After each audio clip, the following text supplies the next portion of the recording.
देवरानी नंबर 1। साक्षी की शादी हुई तो घर में राज था सास का और उसकी कठपुतली थी जिठानी सोनम। देख सोनम, इस साक्षी को भी घर के कायदे कानून सिखा देना। कैसे कायदे कानून जिठानी जी? मैं खड़ी हूँ ना यहाँ, फिर क्यों पूछ रही है जिठानी से? हैं? नीचा दिखाना चाहती है मुझे? क्यों? क्यों? आपने ही तो अभी भी जिठानी जी से कहा कि मुझे बता देना, तो मैं उन्हीं से पूछूंगी ना। बताइए ना जिठानी जी, क्या क्या है नियम, कायदे और कानून। सास को समझ में आ जाता है कि साक्षी तेज है और उसे उस पर कमान कसने की जरूरत ज्यादा है। फिर क्या था अगले रोज। अरे साक्षी कहाँ है? मेरे सर पर तेल रख जरा और दम कर मालिश कर दे। मैं कर देती हूँ ना माँ जी, वैसे भी मैं ही तो करती हूँ। अरे नाना, तेरे हाथ देखे हैं कितने कड़े और टाइट है। मैं तो आराम से सुकून से सर पर तेल लगवाना चाहती हूँ। सास का मकसद साफ था, जैसे अंग्रेजों ने किया था, फूट डालो और राज करो। कैसी बात कर रही है सासू माँ, मेरे हाथ कितने कोमल है, देखिए तो।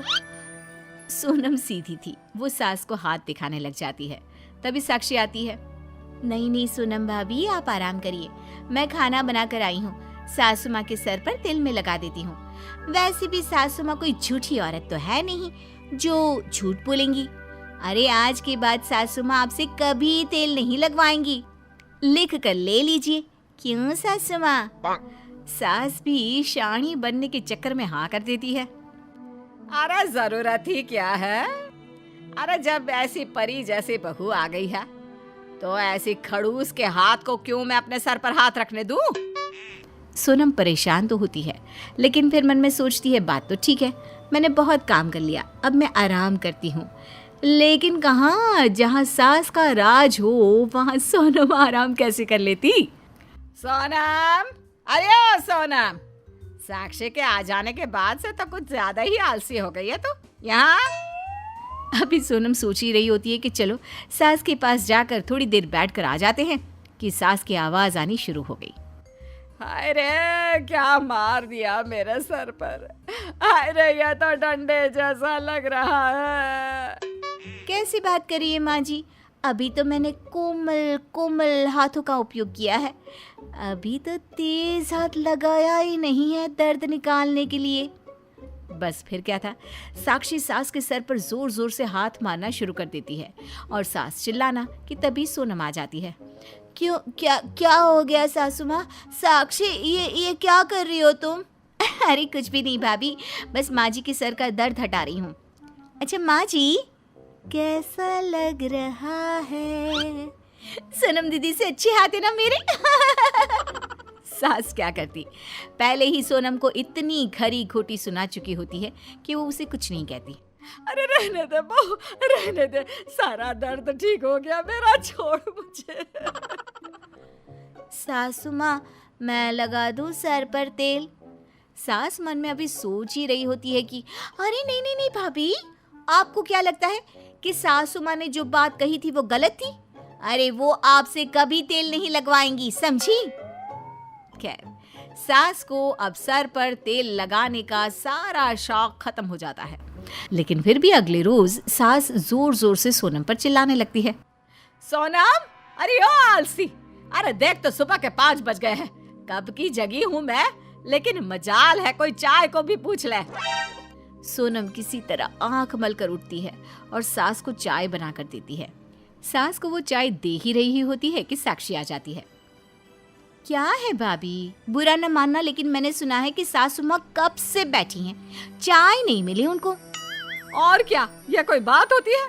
अरे जानती है कि सास की आंख खुलते ही उसे पहले चाय देनी चाहिए, फिर कहीं जाकर वो जमीन पर पैर रखती है। लेकिन नहीं जी नहीं, ये नहीं दे सकती मुझे वक्त पर चाय। अरे नींद जो लगी रहती है महारानी को। साक्षी को सास की बात पर गुस्सा तो आता है, लेकिन करती क्या, नहीं नहीं जो ठहरी। भाभी, आप कल से सो जाओ। हाँ हाँ सो जाओ, खूब सो। कल से सासू माँ की आंख खुलते ही चाय मैं दूंगी, समझी? आप तो बस सोती रहो। सास खुश हो जाती है, उसे मौका मिल जाता है एक बार फिर दोनों बहुओं के बीच झगड़ा लगाने का। अरे जीती रहे साक्षी बहू, आज के बाद इस सोनम का चेहरा तक मुझे नहीं देखना। वैसे भी उसका चेहरा सुबह सुबह देख लो ना, सारा दिन खराब चला जाता है। सोनम को सास की बात बुरी लगती है। वो कमरे में जाकर रोने लगती है। साक्षी देख लेती है, लेकिन वो सास के सामने कुछ नहीं कह सकती थी। बाद में वो सोनम के कमरे में जाती है। क्या हो गया भाभी, मुझसे नाराज हैं? अरे नहीं साक्षी, तू तो मेरी छोटी बहन जैसी है, लेकिन मैं सासू माँ से हैरान हूँ। मैं कितनी भी नींद में क्यों ना हो, उन्हें चाय जरूर देती थी। दीदी, मैंने सिर्फ आपको इसलिए मना किया कि आप परेशान हो जाती हैं। रोज सुबह जबरदस्ती। आप जानती हैं कि सासू माँ वो चाय भी नहीं पीती। हाँ मैं जानती हूँ, मैंने कई बार पूछा भी, लेकिन कह दिया हर बार मैं लेट कर देती हूँ, इसलिए वो चाय नहीं पीती और सो जाती है। नहीं दीदी, वो आपको रोज परेशान करने के लिए ऐसा कर रही हैं। आप एक काम करिए, कल से आप उठना ही नहीं। अगले रोज रात के 3 बजे साक्षी सास के कमरे में चाय लेकर चली जाती है। सासू माँ, सासू माँ।